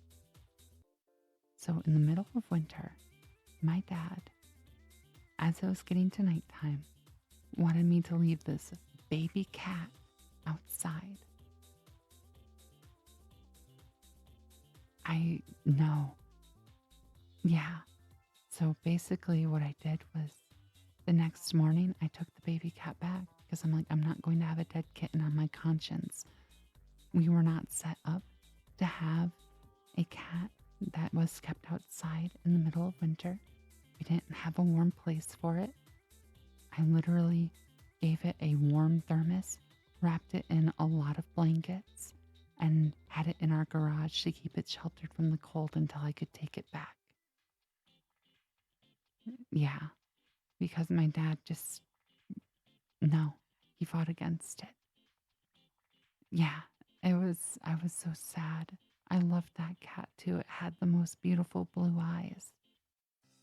It was such a pretty cat, and it it walked right up to me and snuggled up against my feet, wanted up immediately. That cat it chose me and I was so happy. And the look of betrayal. Why did he even offer in the first place? I don't question the things that my dad did because he would do things that were needlessly cruel.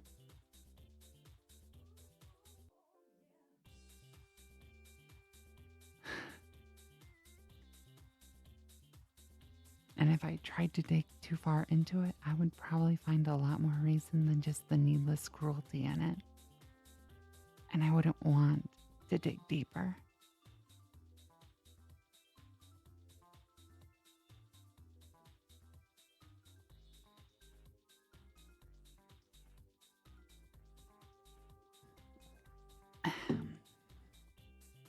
The next question, though, do you prefer to log into websites with a unified account, like a Google or Facebook account? Or would you prefer to just create a separate individual account? So, for the sake of convenience, I like unified accounts. However, for the sake of security, I like having separate individual accounts because if you have a unified account that gets compromised, you can lose access or have other accounts compromised because of that unified account. So, I usually wind up creating separate or individual accounts, even on websites where you can log in using other places like Google or Twitter or Facebook or anything like that, and just making a separate account there. That way, if that account gets compromised, I only lose access to that account instead of all my accounts potentially being compromised. It's more of a hassle, but I have created like a mnemonic device for passwords and stuff. Excuse me, I got hiccups. Um, but I've created a little bit of a mnemonic device for passwords and stuff, which make it easier for me to remember them, so I'm not so likely to get locked out of them. And plus, my email address for like the past 15 years has been the same, so I don't have to worry about that either.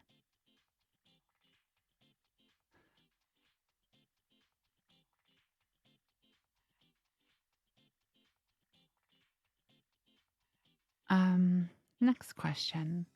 And this apparently is an easy question, but what color do I wear the most? Are there other colors I'm interested in trying out? Now, it's kind of unfortunate, or fortunate, depending. Most of my clothes are black or white, or a mixture of both black and white. And it's not because I don't like wearing other colors. I just don't have the money to constantly go out and buy other colorful clothing. I do like pastel colors, and I do have some clothes with pastel colors, but most of them are black or white or some combination of the two. I also have some blue and some greens and a purple. I say a purple because I only have one article of clothing that is purple. Um, but yes, most as much as I would love more colorful clothing, I don't have like super colorful clothing, dark colors. I mean, most of my clothes are darker colors, but I would love to wear like more pastel colors. So you're saying you should suggest outfits on Throne? Mm, I don't know how I feel about people suggesting and buying me clothes, to be honest. Like I told you before, Hannah, I still wear clothes that I was wearing in middle school. I, I'm not like super big on getting new clothes. And even if I do get new clothes, I'm not like, I like to get them for myself and stuff like that because I feel awkward. Like, what if you suggest something and it doesn't fit? I can't really exchange it. And you guys just wasted money buying me clothes. I also, I mean, like, the suggestions obviously I have say or some say in whether or not they get accepted. Also, wait, can you return stuff on Throne? I didn't know you could. But like, speaking of Throne, there was somebody that put up a suggestion on Throne for a 6-button Elgato Stream Deck. I don't know who it was because I did it anonymously. When I initially added it, it was not letting me do the 6-button version, but I finally figured out how to get the 6-button version working. And so that 6-button version is up there now. So if somebody suggested that and saw initially that it was the full version and were like, what the fuck? I'm sorry, it just didn't let me do the 6-button right away. I had to do digging to get the 6-button to work. But yes, so I would love more colorful clothes, but I just don't have them. Most of my clothes, as I noted, are black, white, or a combination of the two.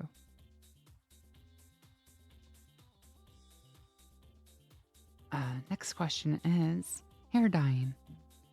If so, if so, what color do you want to try out? Would you prefer dyeing all of your hair or just having some highlights?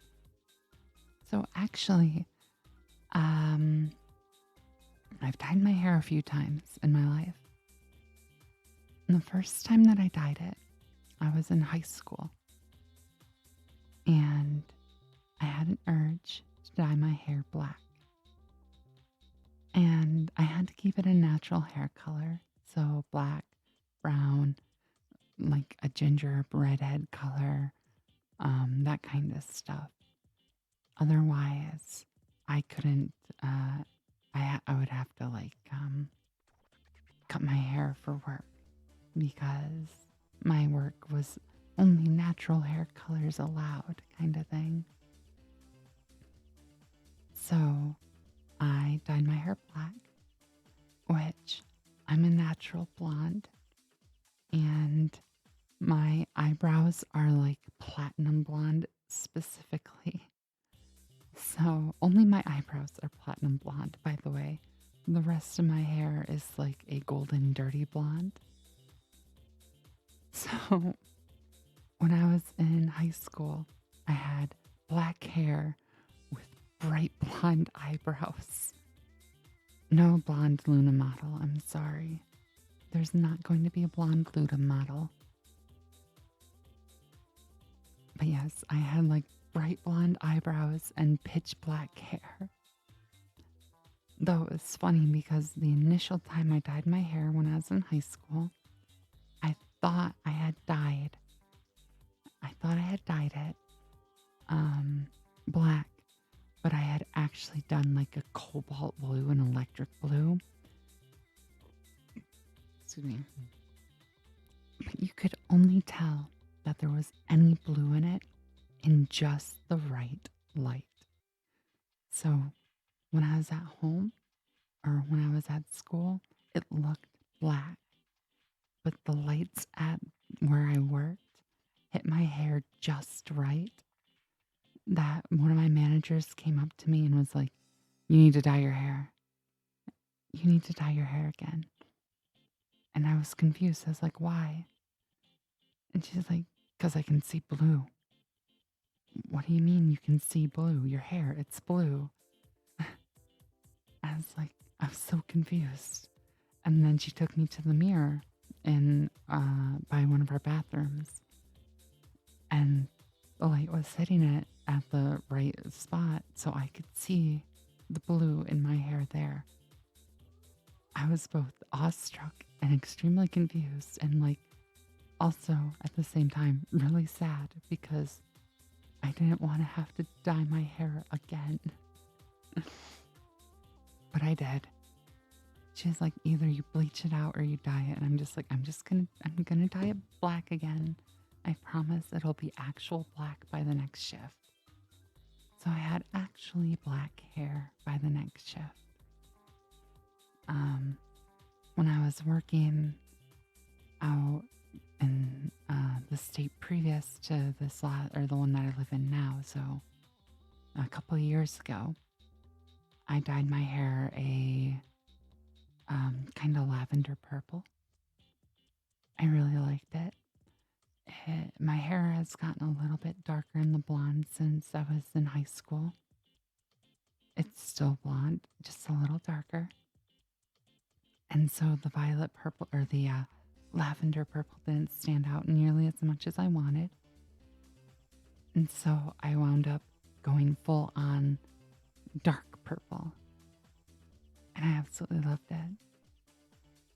Um, but I generally dye my whole head. Highlights are interesting, but honestly, having the whole head of color is nice. Though I might next time I go to dye my hair, I might just do the undertones. So, like the underlayer of hair, I might just have that dyed instead of the whole head. Mainly because I think having, like how my model has the white, I like having that kind of two-tone hair. But thanks for the question. Next one is, are you cute? And why is the answer yes? I'm sorry, I don't like answering lies as questions, so I'm going to have to skip this one. I hope that you understand.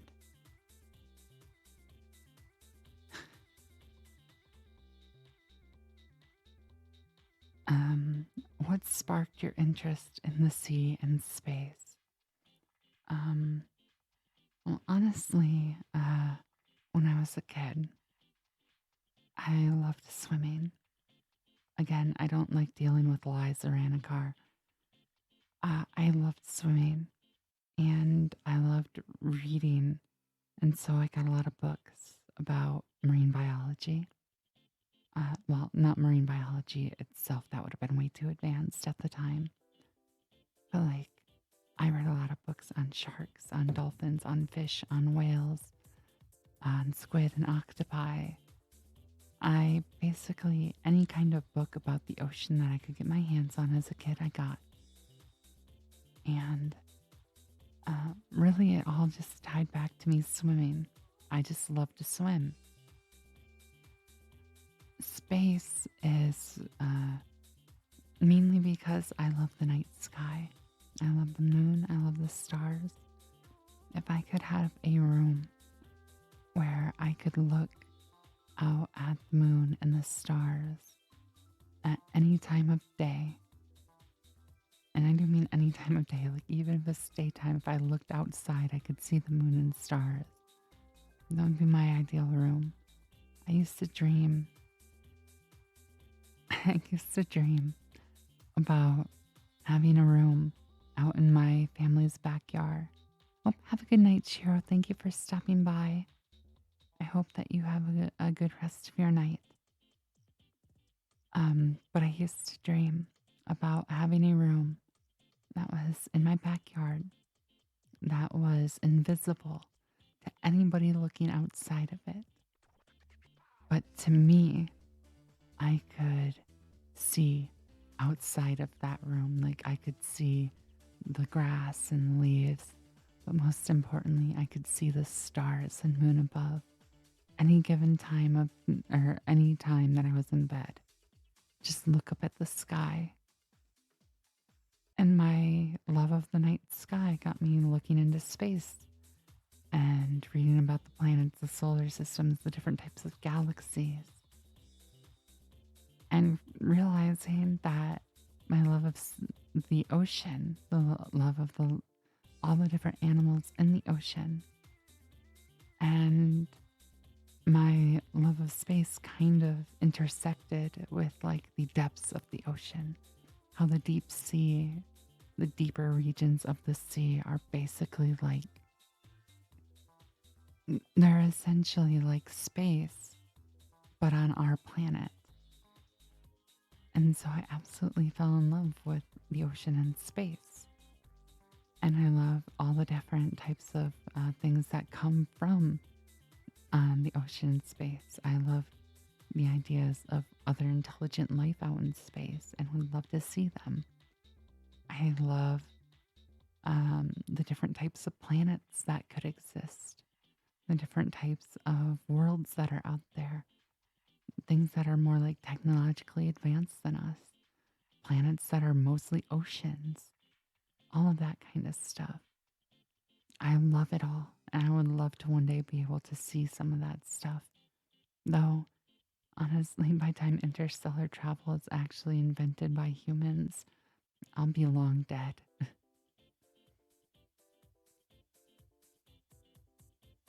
I do not. I do not have a telescope. I used to when I was a kid, though that was more of my uncle's telescope. But I got to use it a lot. And I loved looking up at the moon and the stars with it. Nowadays, I don't have one at all. I would someday love to have a telescope again, but they're expensive. So I'm not looking at getting one anytime soon. And the last question is, what is your best advice for someone aspiring to become a Twitch streamer or V streamer?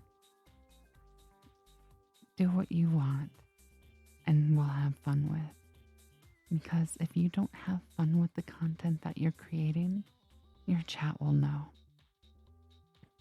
If you are sick and just trying to push through it because, oh, I need to stream, your chat will know. If you are just absolutely not enjoying anything, your chat will know. If you've had a bad day, your chat will know. So just do what you want and we'll have fun with. Be able to have an enjoyable time. Do content that you enjoy, even if you think other people may not like it, especially early on when you're building up your community still. Doing content that you love, regardless of what other people you might know outside of Twitch may think is the best way to do something that will draw people to you. Because people having fun and enjoying the content that they're doing and talking and being engaging is what keeps people around. So honestly, I have no idea what the fuck you guys are all doing here. But I mean, honestly, don't expect growth. I mean, I've been sitting at 820 followers for months and months and months and months. And it'll go up and then it'll go down and then it'll go up and then it'll go down. It's just a thing. You can't expect growth. Growth is not something that you can control. You could get lucky and get networked with the right people. Or you'll just find somebody, or somebody will just find your channel that really vibes with it and they wind up being the right person that you need to vibe with it. I mean, I got as far as I am in part because of Charlie, the great and wonderful Charlie, Einar Lyle here on Twitch. Um, Also Yuki. Yuki was the one who helped me run into Charlie. And several people that are no longer in this community because they left and I haven't seen them in a very long time. Sorry, a very long time. But that got me to where I was much larger than I'd ever been previously. Hey Stu, how you doing? Stu's also been one that's been around for quite a while, same with Vulcan. But I hope you enjoy your lurk. So yeah, there's been a lot of people that have been around and gotten me to kind of the place that I'm at. And though some of them are no longer in the chat or in the community, as in they just don't ever stop by anymore, I wish them nothing but wellness and hope that they're doing well. And eventually you'll find people that do that for you too. Because Twitch is all about having the community with the people that you stream to. And eventually, if you keep streaming long enough, if you keep trying hard enough, you'll eventually find something that catches on. I've streamed since Justin.tv. For those of you that don't know, Justin.tv was the precursor to Twitch. And let me see here.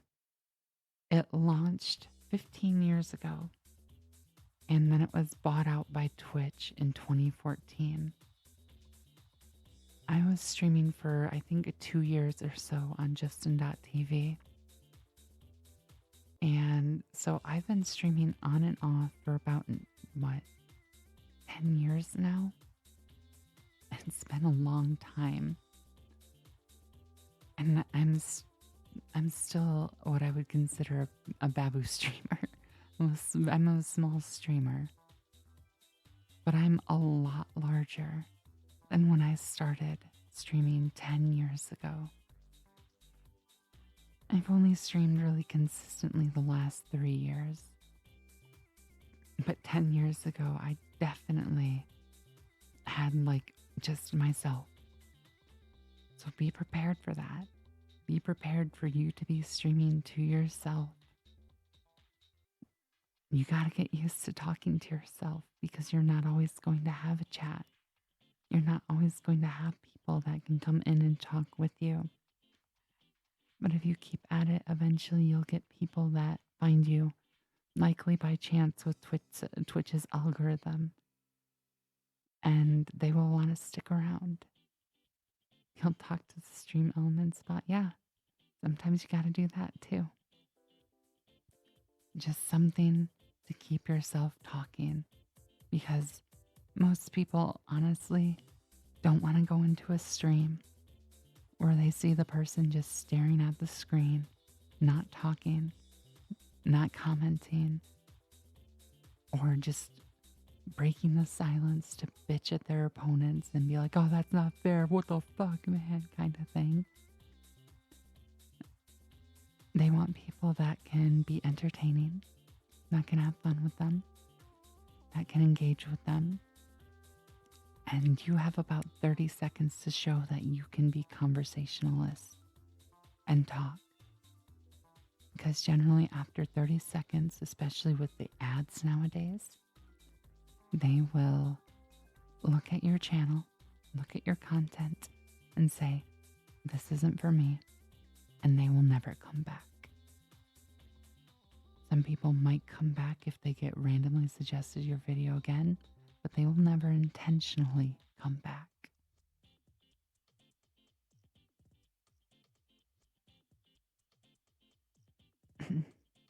But that was the last question. So I hope that you all enjoyed this. I might cut out this hour or so, something or other of this type of content and upload it to YouTube. But you all got to see it here live and see it here first. Um, but I hope that you enjoyed it. Yes, you can, Anna. Of course. If we're discussing the secret formula on the third Wednesday in January and it's not raining outside after we gargle with vanilla pudding, what do we do?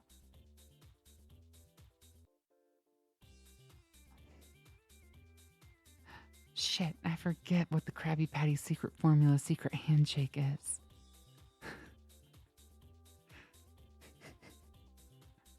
Because I know that is, I know that's what you're referencing.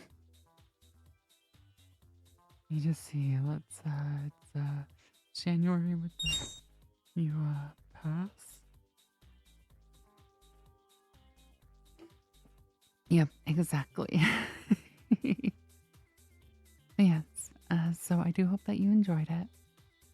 I'm, I'm thinking of doing more content regarding this. Probably something that's less Q&A and more of like a role play prompt or even just like storytelling on my part, like reading stories or something. Um, but yeah, so I hope that you all enjoyed. I have a lot of improvement I'm sure that I need to do, but I enjoyed this as well.